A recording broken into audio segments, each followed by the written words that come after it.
Hello friends, जैसे कि आप सभी जानते हैं बिहार शिक्षक नियोजन प्रक्रिया जो है वर्ष 2019 से ही चल रही है। ऐसे में लाखों शिक्षकों की बहाली में जो देरी आ रही है उसको लेकर अब शिक्षा विभाग कुछ कहने को तैयार नहीं है। ऐसे में आपको पता होगा 2019 से जब शिक्षक नियोजन की प्रक्रिया जो प्रारंभ हुई तभी से बहुत सारे ऐसे अड़चनों जो है सामने निकल के आई है। तो आज इस वीडियो में आपको हम बताने वाले हैं कि 2019 से क्यों होती रही है देरी।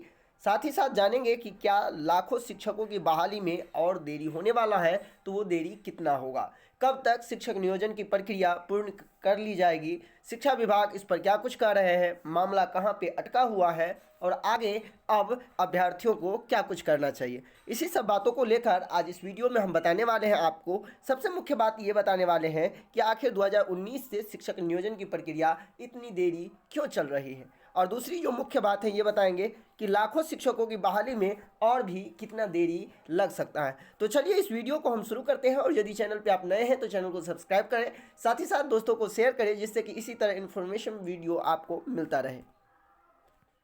दैनिक भास्कर का यह पेपर जो आज आप पढ़े होंगे तो बहुत सारी चीज़ आप समझ गए होंगे।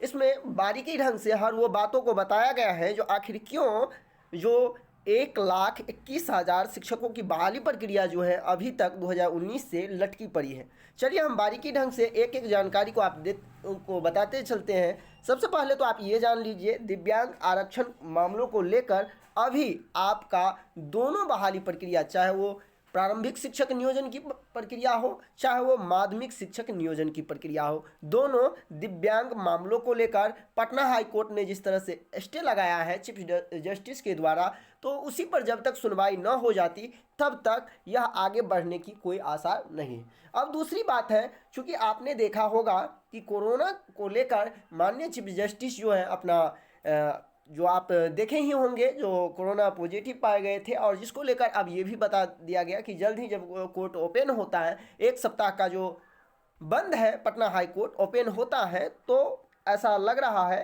कि इन पर फैसला आ सकता है। अब आपको हम ये बता दें कि अप्रैल के पहले हफ्ते में इस पर सुनवाई होनी थी। आपको ये पता होगा 5 अप्रैल ये कहा गया था शिक्षा विभाग की ओर से, लेकिन इस पर सुनवाई नहीं हो पाई। अब हम आपको बताते हैं कि आखिर क्यों 2019 से एक के बाद एक मामलों को लेकर यह शिक्षक नियोजन की प्रक्रिया पटना हाई कोर्ट में चलता रहा, और कहीं ना कहीं उसका नतीजा ये हुआ कि शिक्षक नियोजन प्रक्रिया 19 से होते होते आज 21 में चल रहा है। कोई उम्मीद नहीं है कि 21 में भी यह बहाली प्रक्रिया संपन्न हो जाएगी या फिर 22 में इस प्रक्रिया को संपन्न किया जाएगा। जानकारी के लिए आपको बता दें कि 71,000 प्रारंभिक स्कूलों में होनी है 90,763 बहाली। वही हम बात करें तो और जो शेष पद है उस पर माध्यमिक एवं उच्च माध्यमिक शिक्षकों की भर्ती होनी है। आपको जानकारी के लिए बता दें कि जब सब कुछ ठीक ठाक चल रहा था शिक्षक नियोजन की प्रक्रिया, तब आपको पता होगा कि एनआईओएस के मामलों को लेकर पटना हाई कोर्ट ने हस्तक्षेप करते हुए दोबारा फॉर्म फिलअप करने का आदेश दिया था। ऐसे में दोबारा जो है फॉर्म फिलअप हुआ। उसके बाद आपको पता होगा कि डीएलएड प्राथमिकता का जो मैटर था उसको लेकर पटना हाई कोर्ट ने पुनः स्टे लगाया। स्टे लगने के बाद दिन प्रतिदिन समय बीता गया, और याद होगा आपको 2020 में भी कोरोना काल के समय बहाली प्रक्रिया पूर्ण रूप से ठप हो गया था। ऐसे में आपको ये भी पता होगा कि जब कक्षा 1 to 5 में प्राथमिकता मैटर जैसे ही सॉल्व हुआ तो आपको ये भी पता होगा कि उसी समय दिसंबर सीटेट का मामला भी इसी नियोजन प्रक्रिया को स्टे लगाया था। और इसी सब को लेते लेते 2019 में आपको पता होगा आवेदन हम लोग किए, 2020 में यही सब केस के कारण उलझे रहे, 21 में भी केस से उलझे रहे, और मामला अभी भी जो केस पर ही अटका हुआ है। आप जाने कि अभी भी जो है दिव्यांग आरक्षण मामलों को लेकर यह बहाली प्रक्रिया लटकी हुई है। आप सोचे यदि दिव्यांग अभ्यर्थियों द्वारा इस तरह का यदि पटना हाई कोर्ट से स्टे न लिया गया होता तो आज बहाली प्रक्रिया आगे बढ़ चुका होता, और कहीं ना कहीं आपका काउंसलिंग भी हो गया होता। यानी आप कहीं ना कहीं ये समझ गए होंगे कि 2019 से लेकर के अभी तक जो मामला अटका हुआ है वो कहीं ना कहीं पटना हाई कोर्ट के दिशा निर्देश के अकॉर्डिंग। अब हम बात करते हैं जो इस कोरोना काल में क्या आगे शिक्षक नियोजन की प्रक्रिया जल्द हो पाएगी। तो इसके संबंध में आप देखते हैं बखूबी ढंग से इसमें लिखा गया है इस पेपर में कि कोरोना संक्रमण के बढ़ते मामलों के कारण प्रारंभिक स्कूलों तक आप देख सकते हैं 1,21,000 शिक्षकों की बहाली देरी होना अब तय है। इस माह के पहले सप्ताह में हाईकोर्ट शिक्षक बहाली पर लगी रोक मामले पर सुनवाई होनी थी, लेकिन अब तक तिथि नहीं मिल सकी है। अब देखना यह है कि दिव्यांग आरक्षण मामलों पर प्रारंभिक और माध्यमिक शिक्षकों की बहाली लगभग 2 साल से मामला अटका हुआ है। विभागीय अधिकारी के अनुसार कोरोना के कारण बहाली में देरी हो सकती है। इससे 3 लाख से अधिक अभ्यर्थियों को अभी इंतजार करना, यानी शिक्षा विभाग अब फिर ये मान रहा है कि जब तक कोरोना काल में पटना हाई कोर्ट से इस तरह का स्टे हटता नहीं है तब तक बहाली प्रक्रिया आगे नहीं बढ़ सकती।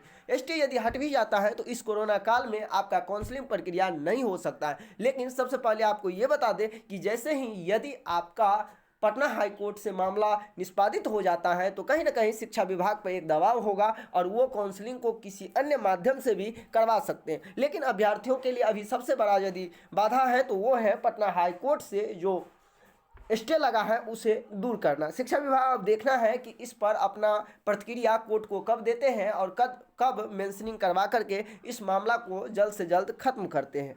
जानकारी के लिए आपको ये भी बता दें कि 71,000 प्रारंभिक स्कूलों में जो 90,763 बहाली होना है, इसके लिए प्रत्येक जिले में अलग अलग रिक्तियां भी है। रिक्ति यदि आप जानें तो आप देख सकते हैं सभी जिलों में रिक्ति का ब्यौरा भी इसमें स्पष्ट तौर पर दे दिया गया है। लेकिन अब देखना ये होगा कि क्या यह रिक्ति जल्द से जल्द भर पाएगी या नहीं। क्योंकि अभी विद्यालय बंद है तो ऐसे में शिक्षा विभाग बिल्कुल नहीं चाहेगी कि जल्द से जल्द हम काउंसलिंग कराकर शिक्षकों को हम विद्यालय भेजें। ऐसे में अब यही उम्मीद लगाया जा रहा है कि जब तक कोरोना का संक्रमण कम नहीं होता तब तक शिक्षा विभाग जो है बहाली के मुद्दों पर कुछ स्पष्ट तौर पर कहना नहीं चाहेंगे।